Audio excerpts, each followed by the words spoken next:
Yes, welcome into Running It Straight for another Wednesday, the 19th of June. We are at the end of round 15 in the NRL with round 16 fast approaching, and of course, State of Origin game 2 next Wednesday night. Unfortunately, it was a loss for the Warriors on the weekend against the Storm. We're going to tuck into that very, very shortly. We'll have a look at the game this weekend against the Titans, and as well as some of the other games on this weekend. Joined as always by former Warrior Anthony Galling, now a bit of a TV star too, Jello. Welcome in. I know, live telly. Can you believe telly. it, mate? The tab man. So, because, for most of us, we got like a face for radio, but they saw you and they were like, nah, that guy's got to be on TV. So, you know what it is? It's since I've grown the hair out. Is it? Yeah. Like the on top or? Because I found out this week that a beard can provide up to 21 SPF protection of your face. What? Yeah, the facial hair. Only on the chin, surely. No. Well, it depends how, if you got a beard all over, 21 SPF. Oh. So forget the sunscreen, just grow a beard basically. Yeah. But you've been growing it on top as well. Yeah, man. Yeah. I've got it all going. You can't wear your hat during the broadcast though. No, you just got to, bit of hair and makeup. Windy out there too. Yeah. Well, I'm not going to say you were the bad omen, Jello, but your live debut did coincide with the Warriors' loss, but we'll get to that very shortly. Very special guest joining us on Running It Straight this week. His name is Ash Thomas. You guys will, a lot of you will know him from the Wires Up podcast. You might have caught his stuff on social media and on YouTube as well. He's one of those great Warriors contributors who just every week produces some awesome content for Warriors fans, and we thought we need to get him on the show, Jello, and talk some rugby league with him. So he's going to jump on the line for the next 20 or so minutes with us. Ash, welcome in, man. Yeah, thank you, boys. Appreciate you having me on and all that. Just a battler out here working, jump in my car, chat with you guys for a little couple of minutes and then get back into work. So excited to be with movie stars like both you boys there. You probably wouldn't get it over there, Ash, the New Zealand TV broadcast here, but Jello made his TV debut on the weekend, giving out the TAB odds. So, yeah, we're sort of biding our time. We know it's not going to last forever, him in the sort of small radio game here before he takes on the big time. Maybe Fox. Could be the Fox sideline reporter as well, Jello, just roaming the sidelines. I think they're going to make a Warriors movie. When Warriors win the comp, they'll make like a fiction-length movie. You'd be the voiceover or something, will you? Yeah, maybe narrated or something. 20 One team, one town, 30 years of waiting. Something like that. I'd love to hear it. Hey, Ash, just tell people, mate, a little bit about yourself, and obviously they'll hear that you've got a little bit of an accent as well. How'd you come to, I guess, support the Warriors based over in Brisbane? Yeah, I got a little bit of a crazy story for that. But yeah, I'm pretty much full Aussie, bro. I got no New Zealand blood as I know of in my family or anything like that. So I got a weird way of following the Warriors, and especially my dad's a massive Broncos fan, and being Queenslander, you would have thought I would have swayed that way. But when I was growing up and that, I was fairly, in Queensland, you could barely watch any Warriors games if you didn't have, cable TV and all that over here. So I was watching a lot Channel 9, Brisbane Broncos coming up. But when Sean Johnson was first hitting the scene, YouTube, internet was starting to go around, and I got into his highlights. I watched him in his under-20s because that was the first time I actually got Foxtel over here, which is, our cable system and that.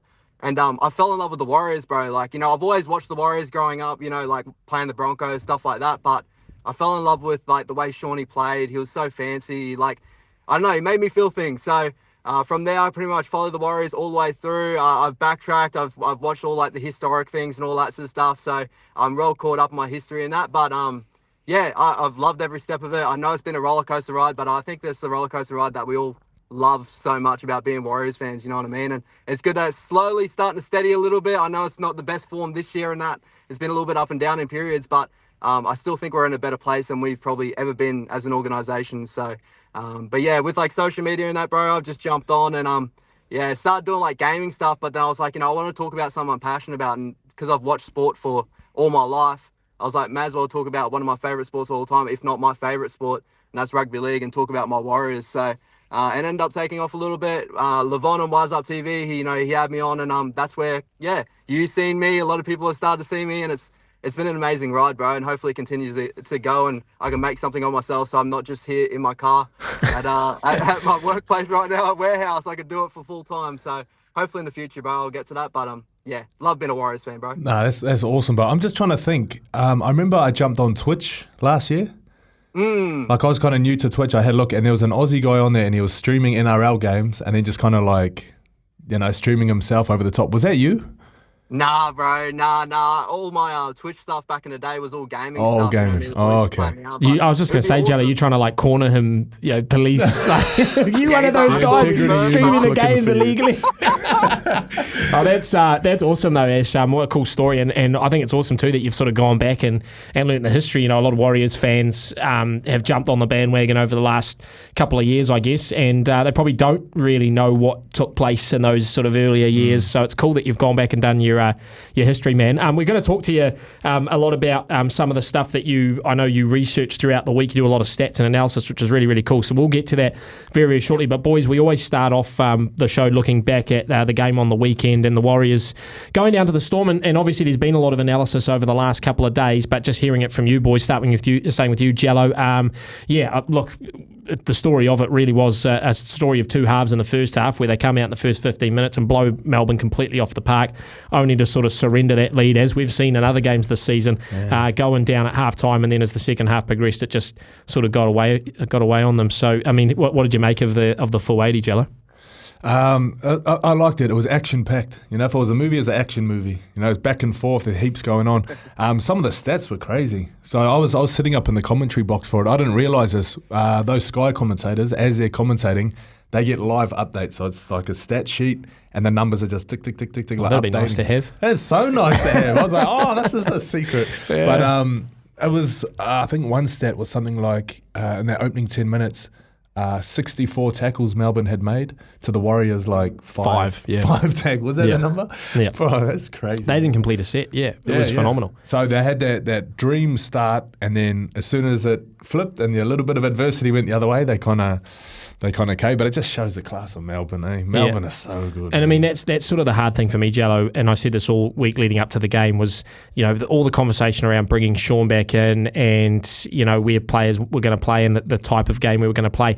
It was always going to be hard if Melbourne won the game to assess what went wrong because it's Melbourne. If the experiment had worked really, really well and we still lost, we wouldn't have known that because Melbourne, it's hard to know if it's just Melbourne being Melbourne or if, yes, the Tamaiti Sean thing, didn't quite click as much as we wanted to. What did you make of, I guess, you mentioned the resilience there, and that's probably something that concerns Warriors fans a little bit, is like, there were some terrible calls that went against us from Gerard Sutton. Some things didn't go away, but just, I guess, the inability to defend those, and at certain points in the game when you give up, bad penalties, not being able to defend your own line, like that's sort of the difference between the top teams and the teams out of the 8.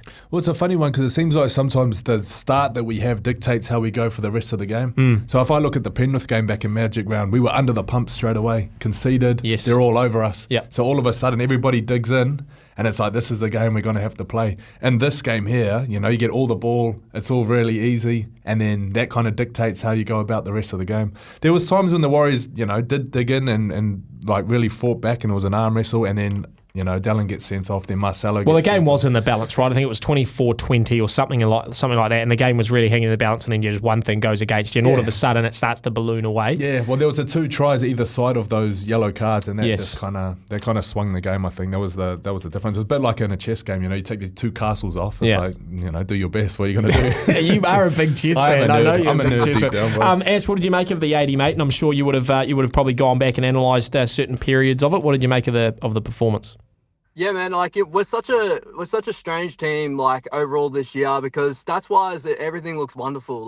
Throughout, if you watch the stats over the 80 minutes and that, we won on the run meter battle, more runs, we had more possession. There was, all those big, the big key areas that a lot of, coaches and that probably focus on and stuff like that, or, people out there focus on a lot. But the one stat you can't really, put a number on is the resilience. And, I guess you can, more so, how much we try to hold teams back on our try line, especially when things don't go our way. But I really felt like to start that game, everything was going amazingly. And then, as soon as the little bit of adversity comes in, that first, penalty call, the markers not being square, which, everyone's up in arms about. We even had a couple that we had, captain's challenged and got the overturning on. So we were running really, really hot until that point, and the boys' heads seemed to go down.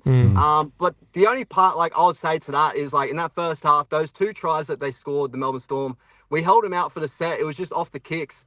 Eli Katoa just showing the difference is what he's been from as a Warrior to going to New Zealand, going to Melbourne and learning under Craig Bellamy, all the little things in his game. He saved a try there causing the repeat set, wasn't he? Put the ball down, and then the second big moment of his game, taking the ball out of Bumpy's hands when he came down. So for me, it was like, you can't defend those things. I think that's just an individual thing that Eli Katoa has his big moment, big shine. But you'd think that after those two moments there, two kicks, that the boys would start to wrestle it back again. But it just seemed like our boys had put their heads down, and that was when, the two defensive lapses really happened. Monty watching the ball a little bit too much, not holding his width enough there. And then having that moment there where I think Bumpy got caught on the inside, and that inside cover didn't really cover in for him to push the pass out wide, which is what a lot of our systems are defensively supposed to be doing. Just a really weird game. I thought it was really impressive to see the boys come out at halftime. Barney getting out to a hot start there, scoring in the first try to get us back into the contest. But again, I think we went down 0-5 penalty count to start that half. And it really felt like, again, the boys heads down and just couldn't get back into the contest away. And as you said, that's what the best teams do. The Penrith Panthers at one point, I did the stats on, I think they were one of the highest teams for errors in the game. They were up at that 11 to 12 range. But what they do so well is, they defend those errors with their life depends on it. And that breeds so much confidence into their game. They can run out the rest of the game and understand that they're going to win the game no matter what, because they did all the hard work to start out with. And it's kind of like what you touched on, Jello, too, is, when we start off a little bit slow, I think the boys find confidence in that they hold into that little moment there, and it just comes home strong. So there's a lot of talk on momentum shifts and footy and that. I think it's a balance. We want to start strong, but we don't want to go behind by a lot.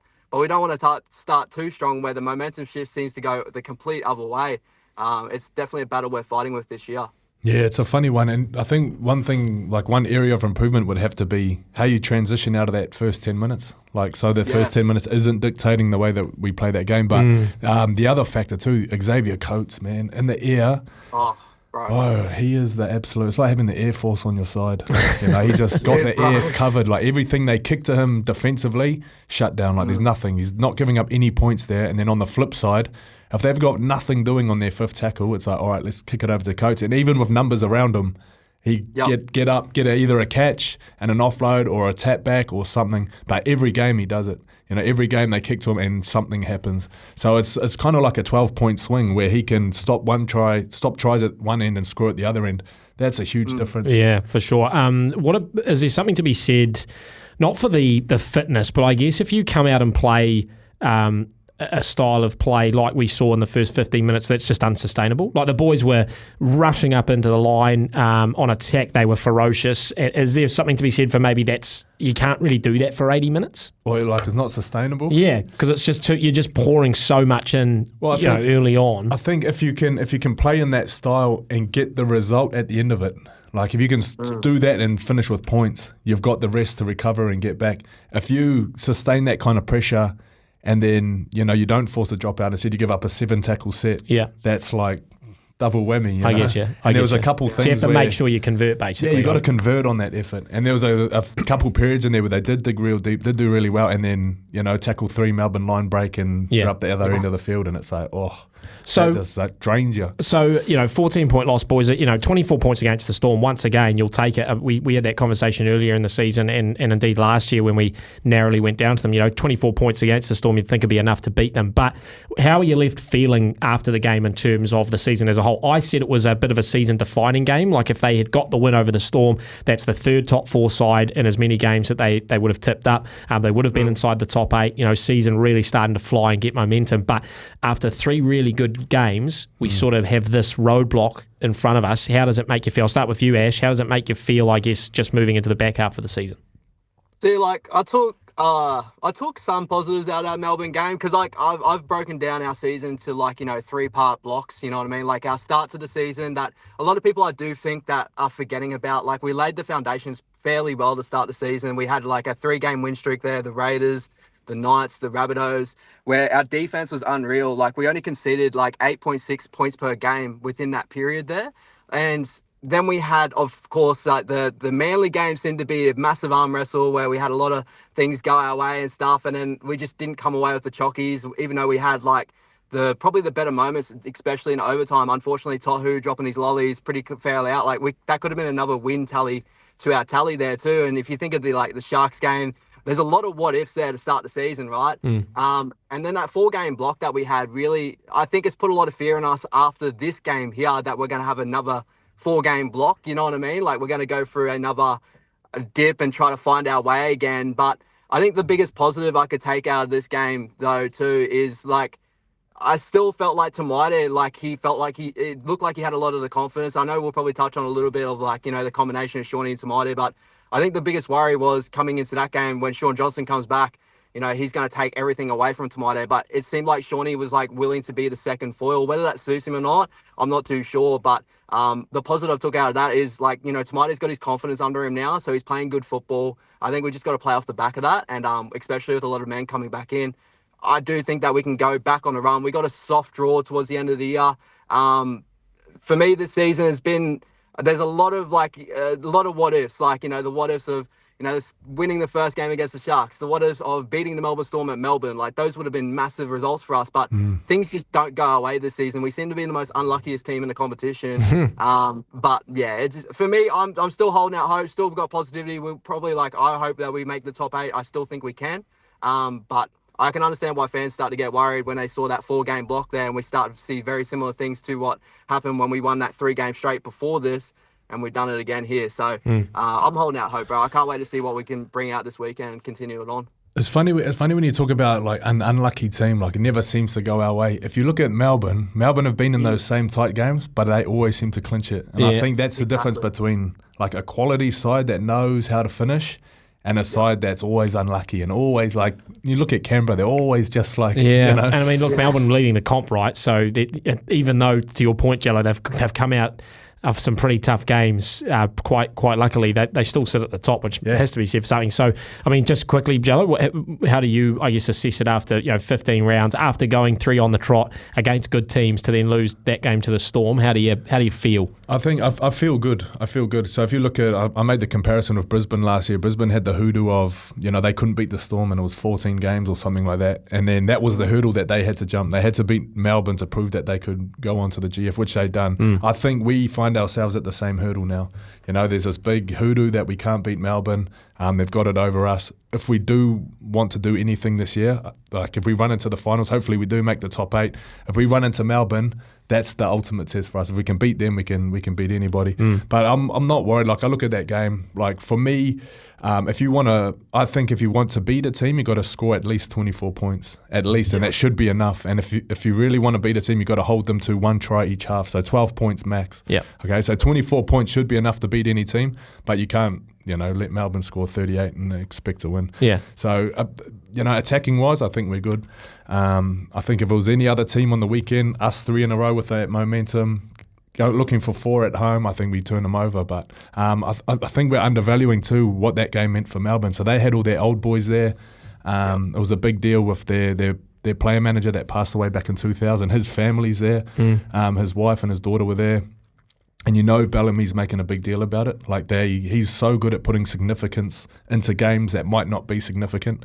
And I was sitting upstairs by the commentary box. I walked past where Bellamy was sitting, the coach's room, and I didn't know he was in there. I just heard someone yelling. I heard someone going, "Get it done! Get it done! Tell him get it done!" And he's banging on the window. And I look at the security guard standing outside the door, and he's got this big smile on his face. And I said to him, "Bro, is that who I think it is?" And he goes, "Yeah, man." He goes, "He's been going off the whole game." That is awesome. I was like, "Bro, that's awesome." But you see what it means to him. Yeah, for sure. They're not coming here No, and it's funny because, all the stories you hear about Bellamy, and we talked to Albert Vete last week, and, how during a game it's like, he sat behind Bellamy sometimes during a game. He said, like, during a game, it's a completely different Craig Bellamy to the one that you get down in the sheds. So, I take your point that we undervalue how much the Storm took out of that. Boys, we do have to get to a break, but just before we do, because I sort of want to wrap a bow on this particular sort of topic, Ash, I wanted to ask you, so we talk about defence, and the points are there in terms of 24 points against the Storm. We've scored points against other teams, but we have conceded quite a few in some of these games, and even thinking back to the Dragons game where we gave up a whole bunch there. Last year, and against the Roosters, 38 points there. Last year, the defence was the highlight of the whole season, really. What do you see has changed, or what have we dropped off on or lost from last year to this year defensively? It's a really tough thing to really put a nail on because like I take a lot of like context around our season with like I know it's kind of a soft thing for a fan to say, but I really do think that we've really dealt with a lot of like injuries that have set us back through building combinations on either side. Like you think about like Shawnee's played with 3 different halves partners off the top of my head this year, right? You know, Metcalf to start the season, Tamati Martin, and obviously Chanel Harris-Tavita in that Knights game. And then you start looking at our hooker rotation. We had Paulie Roach start there for a couple of periods there. You know, like we've had a lot of mix and matchings. There's not a lot of good, like, you know, we ran Kate Ball to start the season. We had Jackson Ford outside of Sean Johnson. We had Murata Niakode now there, and he's been amazing for us in the period. And I really do feel like a lot of our defensive lapses are now swinging either side. So with that little 4-game period where we blew like completely out on our defense, we were like conceding 27.2 points per game on in those games. It was really reliant on like teams going down Shawnee's edge and that combination really falling apart. Shawnee dealing with injury, the Achilles injury, where he wasn't training with the boys. Like as Jello knows, like, you know, first grade or just footy in general, like the biggest thing about footy is, you know, building combinations, building mateship. Defense is all about attitude and how you like buy in with each other. And I feel like we've struggled with that a little bit this year when we did really well with that last year. After that Sharks game, that gave us that massive positive of like, we can hang in with the big boys and just, we got that confidence, just blew it out for the rest of the season. I don't think we've had that at all, not since that early part of the season. I've gone back and forth for like, you know, we got Bumpy on that left side currently right now with Montoya. Montoya sometimes can get indecisive defensively in moments there too. That's the shining light for me when I liked Roger Tuivasa-Sheck at centre. I do like him there because I feel like he calms Monty down the best he could. And having Sheck on that side really helped us with like one of our best defensive periods. But Bumpy's really helped us with one of our best attacking periods. So it's a lot of mixing matching, bro. It's really tough to really nail it down. But the best thing I could really come out there with is like a lot of combinations, so many mix and matching this season. And you've just seen it by our team list again. Like we've had Murata Niakode and, you know, we have Kurt Cabell coming off the bench now. He's playing Origin. You got, you know, Jacko's probably going to have to jump out of that front row spot to fill in a spot now too. I really do predict that's probably the way it's going to go this weekend. Like, it just feels like we haven't been settled. We haven't had our first team out there at all this season. And I'm just waiting for that time to happen. And I hope it happens. Yeah, well, 2 missing, like you mentioned, this weekend with Origin duty as well. Doesn't make it any easier, but we'll see how that goes. Boys, we've got to take a break here on Running It Straight. When we come back, we'll have a look at the Titans game this weekend, Saturday at 5 p.m. We will have live commentary here on SENZ. So we'll take a short break. We've got Ash Thomas, special guest, joining myself and Jello this week on Running It Straight. Stay with us. Welcome back into Running It Straight for your Wednesday, 19th of June, and we are joined this afternoon by special guest Ash Thomas from the Wires Up podcast. Does his own stuff on YouTube as well. You can find him on social media. Just search Ash Thomas. I don't know, what's your official handle, Ash, so people can go and find you if they want to? Yeah, so just on YouTube, just look up Ash Thomas. You'll be able to find me. I think I'm like the first profile that will pop up there, the first channel. If you want to go deeper in there, I think it's at Ash_11, and you'll find that on YouTube and also Instagram if you want to check out me personally on Instagram. And I'm pretty sure it's the same handle there for TikTok as well, guys. So if you want to check me out on TikTok, go check us out on there. But yeah. What's your handle, Jello? If people want to, what's your handle? Or are you not? Is it you're more of a restricted content? No, sort mine's of R18. Mine's get_Gelling. Okay. Yeah, that was from my real estate days. Need selling? Get Gelling. And it's just, that is great. That's cheese, mate. Utter cheese. What is it? Did someone come up with that, or did you come up with that yourself? No, it was me trying to sell some houses, man. Yeah. What was it? Need selling. Get Gelling. Get Gelling. So my Instagram handle's still Get Gelling. I'd buy it off you, or I'd sell or buy off you. You just bought and sold your house, so don't. True, actually, but I didn't know you were registered. Were you registered? What were you going to ask, Ash? You're going to ask us that. I was going to say, Ash, I haven't met you in person, but I'm assuming you have a mullet. Oh, bro, I used to have a mullet. I knew it. Bro. Is that a Brisbane thing? It is. I must be. I don't know. No, you sound like you have a mullet. He's a clean-looking man. All right, boys, let's have a look at this Titans-Warriors game this Saturday night, 5 p.m. kickoff. It is live on the Gold Coast from Seabus Super Stadium. And, of course, the Titans, we gave them their first win of the season back in round 8. Warriors fans will remember a quite difficult one to take. So what we'll do, run through the team list quickly, have a look at that, and then we'll deep dive into what this matchup might hold for us. So with the Warriors, Warriors. A team named last night by Andrew Webster, and Nickel Klukstar in the number 1, Ed Cossey, Marcelo Montoya, the 2 wingers, obviously Dallin out with that suspension, Roger Tuivasa-Sheck and Adam Pompey in the centres, then Tamati Martin, Sean Johnson in the halves, Adam Whanua, Blake Jackson forward in the front row with Wade Egan, Marata Niakore, Dylan Walker in the second row with Tohu Harris starting in the number 13 jersey, Chanel Harris-Tavita, Jacob Laban, Jazz Tavanga, Tom Ale on the interchange, no Mitch Barnett and no Kirk Capel. Jello, start with you. The 17, a couple of force changes obviously. What do you make of it from Andrew Webster? Yeah, it's a good 17, but I like the it's almost close to the starting pack, which is good. I think we're gonna miss Mitch Barnett. The work that he does defensively, just holding down that middle. I know he's been on the edge lately. But yeah, I think we'll miss him. Otherwise, good team, man. I'm confident with that. Ash, what about you? What do you make of the 17? Yeah, man, I think there's definitely going to be some late changes, as we know from our coach, old Webby. Teamless Tuesdays are never really what it seems to be when we come up to game day and that. But overall, I'm pretty solid with a lot of these boys there. Obviously, continuing on with Tamati Martin with Sean Johnson. Hopefully that combination starts to build a little bit more. In general, I think it's all good there. I think some reserves, I think it's definitely going to be changing. Obviously, Jacko being in that front row, but Dylan Walker and edge back row. That's a really interesting one. It's obviously a foil that someone's going to come in late. Who's the change? But yeah, we'll have to wait till game day to see who will fill in these spots here. Yeah, Webby loves a bit of a mind game there. Not good from a fantasy team. I can never work out who I should actually put in, thanks to Andrew Webster. For the Titans, Keanu Keeney starting in the fullback jersey, Khan Pereira and Jojo Fafita, the 2 wingers, Brian Kelly, Philip Sami in the centres, Jaden Campbell, Kieran Foran in the halves, then Palacia and Pahulu in the front row with Chris Randall, the number 9, David Fafita, Bo Fermor, the second row with Aaron Clark, the number 13. That leaves Sam Verrills, Isaac Liu, Isaac Fasua Malawi and Joe Stimpson on the interchange. And I know when we last spoke, Ash, on the Wires Up podcast, it was, I think, before this Titans-Warriors round 8 clash, and there were a couple of plays in the back line that you had some sort of good numbers on. What do you make of that 17 from Des Hasler? Yeah, fairly strong. Well, as best as they can get on paper, because they've been dealing with a lot of injuries, obviously, this year and stuff like that. But I really do feel like if we're going to attack this game, it's really behind, the error rate of Lofiana Khan Pereira. I feel like that's the best way we can, like we did last year, obviously going to Gold Coast, putting the high ball under him. And I think we did that in periods against the Titans this year as well. Just attacking wise is a big thing with the Gold Coast Titans. You got Brian Kelly and, again, Khan Pereira on that edge. They can create something out of nothing, bro. So it's really, it's shut down a lot of their big playmakers early. Jaden Campbell, another one that likes to hurt us personally. It's really shutting down on those boys quite early, and hopefully come out with the chockies, and hopefully it's not a big high scoring margin there, because the Gold Coast Titans, they can score points. Currently right now, they're not the best team on average and that, but for a period there, they were upwards of the 20 to 25 range.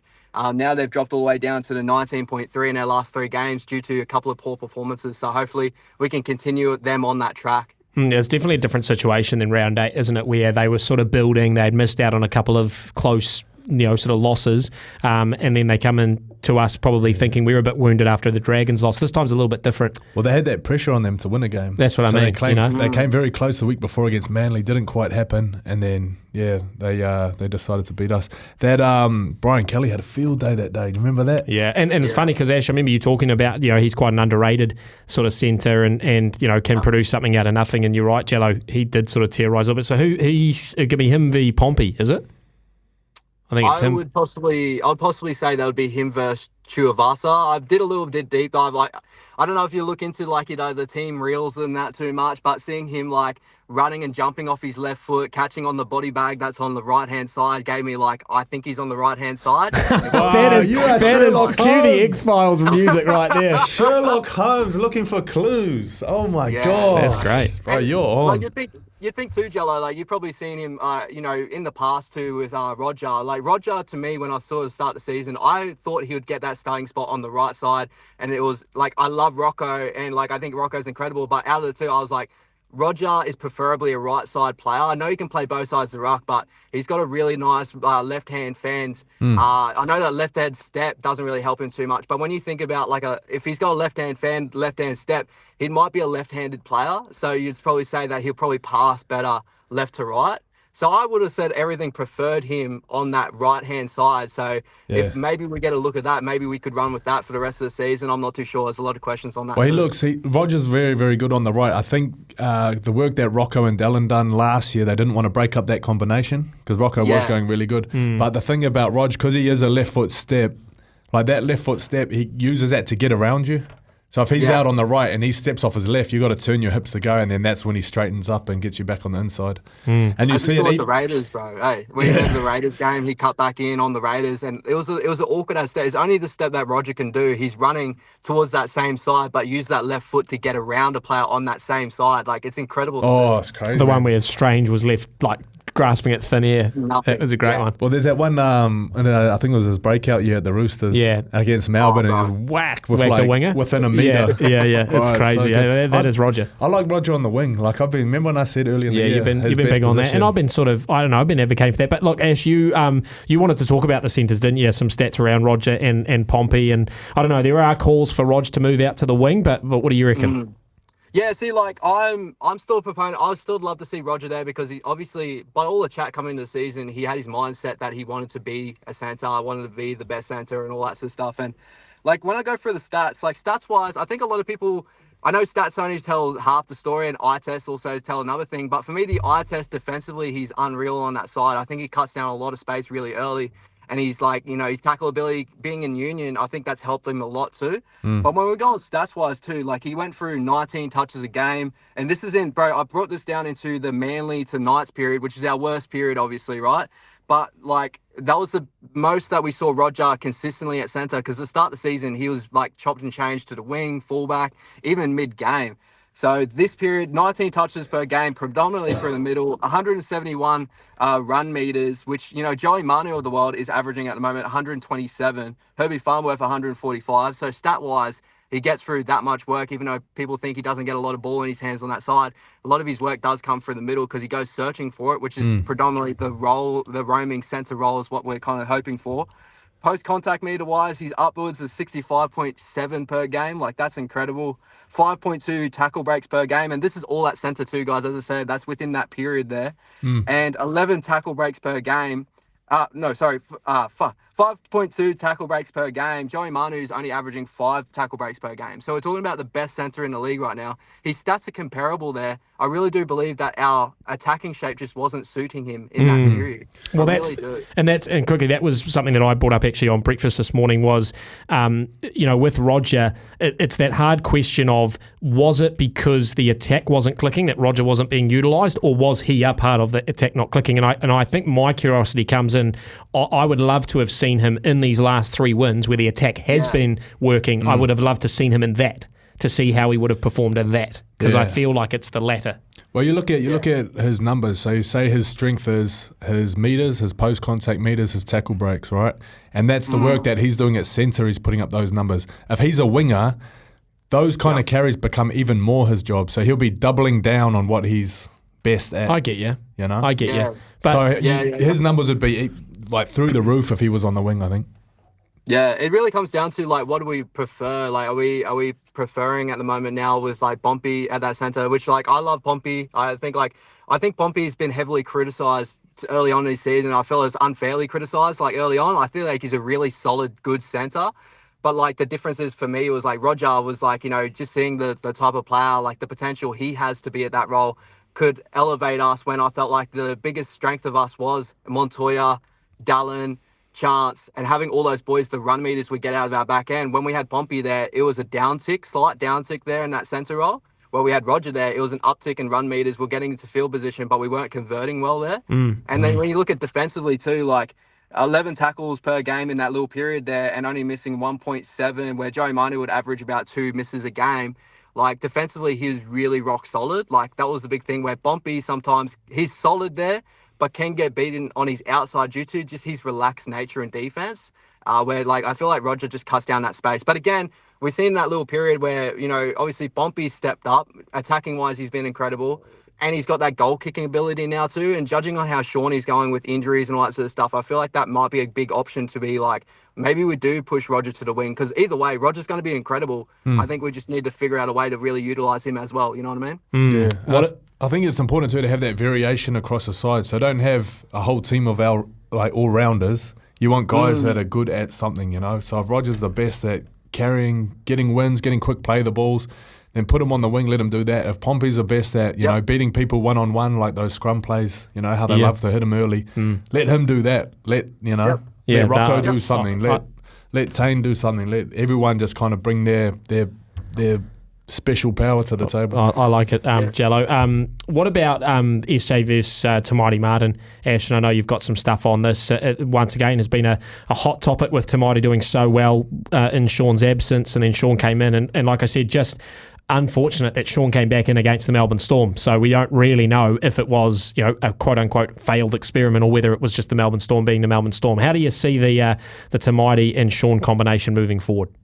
Yeah, this one's like it's another one, a really tough one, because like, you know, stats-wise, it doesn't really help Sean Johnson this season, because like Tamati Martin in that 3-game span, he was averaging 2.3 try assists per game, which is like a crazy uptick. I think he had like 7 try assists within that 3-game period. That's like incredible. That's that's better than some of the best halves in the competition going at the moment. But where Tomato does seem to fall off is where we kind of saw it before. I don't think we lacked too much in that 3-game period, but is his long kicking game. And like Shawnee definitely beats him out in that area, like 518 meters, you know, a game in his kicking game comparatively to Tamati Martin. In that average there, he was about 449. So that's a good, like, you know, decent chunk of meters that we're losing there with Tamati Martin there. I think the kicking game of Shawnee, I know a lot of people like, you know, very much of like he just bombs it into the corner and all that, but he's so sturdy with his boot, and I think that's the difference between those two. It's really tough because like you look at the try scoring tally, Sean Johnson with 4, Tomato with 2, so the running boot was there, but I don't see Shawnee as a runner anymore. He's more of the playmaker.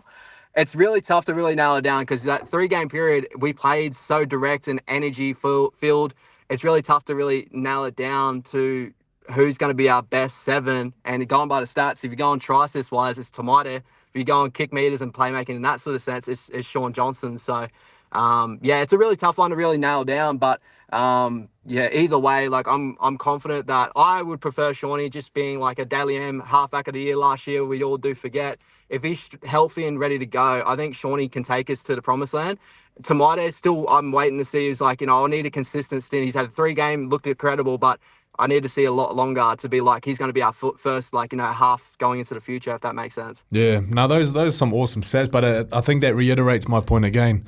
Like, let everybody do what they're good at. So Shawnee, the kick meters, the kind of the structure and stability that he brings, and then Tamati, that X factor, you know, try scoring. Yeah. Let him be the runner. If you say Shawnee's not so much the runner anymore. Yeah, no, that's a good point, boys. We do have to wrap it up very, very soon. So let's just grab some predictions for the weekend. Ash, let's start with you, mate. How do you see Saturday afternoon playing out?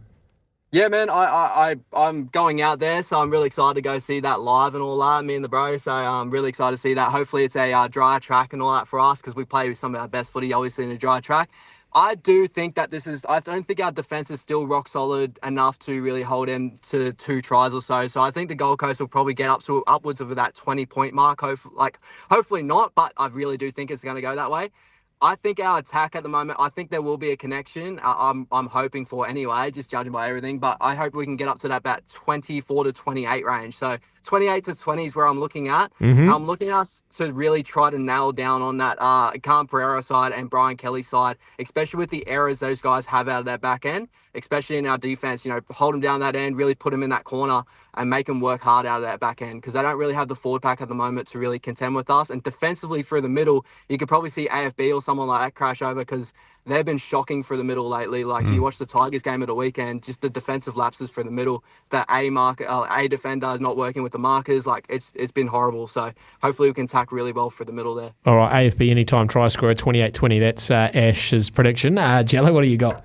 Yeah, I hope the Warriors can do it, get it done. I think big factor again, you know, David Fafita coming back with that Origin chip on the shoulder. You know, those boys that didn't make selection. So he was fired up he missed last week. The week before, he was really fired up. I think Shawnee's going to have his hands full with the big grizzly bear coming at him. Okay, so there you go. Those are our predictions ahead of the Warriors Titans on Saturday. Ash, really good to have you on Running It Straight, my friend. We will do it all again soon, as you mentioned just before. If you want to check Ash out, jump on YouTube, get up on socials, just search Ash Thomas. It should pop up. Otherwise, it's Ash_11. And we appreciate you jumping on the show, my friend. Go well. Appreciate you, boys. Obviously, I'm back to work again in this window factory and, making an honest wage while you guys looking pretty. Shout out, boys. Appreciate you guys having me on and all that. Jello, keep up with your TV career. And Sammy, you'll be there soon, bro. You're the voice of the Warriors, as we all know. So I appreciate having me on, bro. Oh, you're a great man, Ash. Do appreciate it. Ash Thomas joining us. We're going to take a break. When we come back, we'll have a look at some of the other games on this weekend in the NRL. Running it straight here on SENZ. It was great to have Ash Thomas joining us for the first part of the show, talking through the Warriors and the Storm game on the weekend and the Titans game this weekend. But let's have a look now ahead, Jello, to the rest of round 16. Of course, there are a lot of teams out with the Super Bye round, given that we've got Origin next Wednesday. So we've just got the 5 games across the weekend, starting with the Dolphins and the Storm Friday night at 10 p.m. What do you reckon in that one? Well, I always pick the Dolphins, and you always laugh at me. But only I was trying to do a dolphin. How do you? I can't do that high. My voice is gone. That up there is probably the worst dolphin I've ever heard. I've been doing actually. it all day, so it's... No, I'm joking. It's like that? You've been doing it all day. Okay, so Dolphin Storm. Yeah, so you're taking the Dolphins. Yeah. Oh, no. Usually I do. Usually you do. But it's when Kafusi plays. Right. He's a talisman for me. Every time he's out, I don't like backing them, and I think they're going to get pumped from the Storm. So pumped, you reckon? No Harry Grant. Back. Who else is Harry out? Grant, I think they'll be all right. Who else is out for the Storm origin-wise? Xavier Coates. Well, but still. It's only 2. You think there'd be more from Melbourne? That's true. And side. Harry Grant was actually, well, except for the second half, was pretty quiet in that first 40 against the Warriors. So, yeah, they'll probably have a good time. So you don't see the Dolphins doing it at all? Not without Kafusi, not without the hammer. I think Trey Fuller, I think they're going to bomb the life out of him. A lot of teams have been. Like, he's good in patches, but he's got those errors that can leak points. I think the Storm get it done. Okay, what margin or high scoring or 1-12? I think close one. Okay. Titans Warriors. We've already gone through. Roosters Bulldogs Saturday at 7:30. So you've got a couple of Roosters that missed out on Origin. Guys like James Tedesco, but no Angus Crichton, no Connor Watson, no Lindsay Collins, no Michael Jennings, no Spencer Leniu going up against the Bulldogs, who will be without Stephen Crichton, Kurt Mann, and Jacob Preston. Although they will have Matt Burton, who they didn't have for the first Origin. I think they'll miss Crichton too much. I said that for the first Origin though, and they didn't. They didn't have Burton or Crichton, and they won that game. They before just Origin won. They D up so well, man. Yep. Their D is so good. I was talking to this about with my uncle the other day. So my uncle's a diehard Doggies fan. He reckons it's the Cam Serraldo factor. So the fact that he was in the Penrith system, he's come out with the Bulldogs now, brought the same kind of system in there, which I think why Stephen Crichton's kind of clicked in so well with them. But they, I love watching the Doggies, man. They're such a good team. Well, they're against one of the best teams, or one of the informed teams of the comp in the Roosters. Well, the last time they played was a bloodbath. Remember that one? That's in the rain? right. Yeah, that's right. There's a red card in the first minute, and then they just scrapped their way. They scrapped their way to win that one. That was a hell of a game. So what do you reckon? Saturday 7:30. I think Roosters, because I think Tedesco's going to have the game of his life. Wow, I don't disagree with that, actually. I thought that was going to happen before Origin 1, and he got the late call-up, but I thought he was going to have the game of his life then. Rabbitohs Seagulls, the late game on Saturday at 9:35. The Rabbitohs are starting to get that momentum that we all talked about. The momentum I thought they'd have at the beginning of the season, but they're finally starting to get it, although now it gets taken away from them with no Latrell Mitchell. And no Cameron Murray. Yeah. But I don't know, I think... Do they get by on the merit of Jack Whiten and Cody Walker? Because they've also been very good these last couple of weeks. Like Latrell's been exceptional, but those other guys have stepped up. I think the whole team's kind of stepped up. I think they could get it done. Yeah, no Ola Kawatu, no Cherry Evans, no Jake Trebojevic, no Ruben Garrick, no Paseka for Manly. So yeah, I think I'm in your camp in that one, Jello. Definitely got a chance. Jai Arrow, since he's returned, he's been good for Souths, and then you match that with like just these other boys elevating their games. It's weird that it took Origin snubs for them to to step up. To pull their finger out. I mean, them and the Roosters really have been probably the form teams over the last couple of weeks. Last game on the Sunday, 6:05, Tigers Raiders. Oh, sorry, so you're taking Rabbits in that one? Close? Yeah, I'll take Rabbits in a close one. Yep, and Tigers Raiders on Sunday at 6:05. Not going to be one that I circle over the weekend, Jello, but what do you think? I like the Raiders. I like watching the Raiders too. They're a bit unpredictable. They're a bit unpredictable. Which isn't a bad thing. Yeah. Like the Tigers without Papa Lee, I said they wouldn't have a chance. And then they won last week against the Titans. Holy hecker. No one picked that. Yeah. I think Canberra's too good in the middle for this one. Okay. So Papali'i and Tapani, Hudson Young, Whitehead and Smithies, defensively they're too good, man. Okay, so there you go. That's the round 16 games. The Broncos, Cowboys, Dragons, Eels, Knights, Panthers and Sharks all on the bye. State of Origin Game 2 on next Wednesday night. So we'll take a short break here on Running It Straight. May have a quick preview of State of O Game 2 before we round out the show. Running it straight here on SENZ, the run home not too far away. We've only got a couple of minutes here. Jello, I thought we'd preview State of Origin Game 2, but we can do that next Wednesday before it gets underway. So we've got to round out the show talking about our Simpsons 13. Each week we've been picking one character from the Simpsons cast to round out our Rugby League 13. So far, my team is Nelson Muntz, Judge Schneider in the front row, the two big mans. Snake Jailbird, Santa's little helper. Snake Jailbird's going to play in the second row for me. Santa's little helper running around the back. My pick first today. Yeah. And in my number 6, I'm going to take Smithers in my number 6. You know why? Great 2IC to Mr. Burns. Great sort of there's loyalty. He's going to do whatever he's told to do by the number 7, and he'll execute it. And he'll do it well. And he dresses well. He's presentable. We can probably market him on the posters. And I think he's going to be my number 6. He's going to do a fantastic job. I like that. And you know that whoever you're going to put at the 7, he's going to partner them well. Correct. He's I'm not going Mr. Burns at the 7 though. Oh. No, I'm not. That sounded like a bit of a Simpsons voice there. What are you going, Jello? Who are your team so far and what do you got? So far, who would I have? Have you not written it down? Huh? You got to write it down, man. You pick from the heart. I've memorised this as a kid, Okay, go on. Barney Gumble, front row. Mm-hmm. I've got Duff Man in the back row. I thought you did it in the back row. I've got Ned Flanders, centre. Inside centre. Is that 3A? Yeah, but we did do 4. We did do 4. The fourth one will come to me. My new addition in the front row, joining Barney Gumble, is Kearney Zawitsky. Oh, the bully. The bully, yeah. Okay. So he's the one. He hangs out with Jimbo and Nelson Muntz. Well, I was going to say, and he's got the little spike bracelets and the shaved head.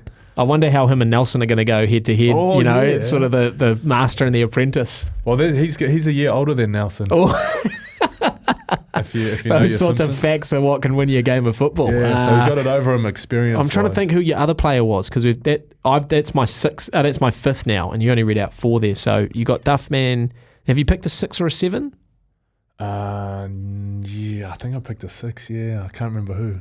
You need to write I've got it down. It written down. You need to write it down. Okay, well, we'll bring it to you. We'll bring it to you next week. That is us for another week on Running It Straight. The Warriors Titans live this weekend from the Gold Coast at 5 p.m. kickoff. We'll have live commentary here on SENZ, and of course next Wednesday, State of Origin Game 2. We'll have live commentary of that on the station, and you'll have myself and Jello back next Wednesday to preview that all for you. The run home coming up next. SENZ. It's Kiwi for sport.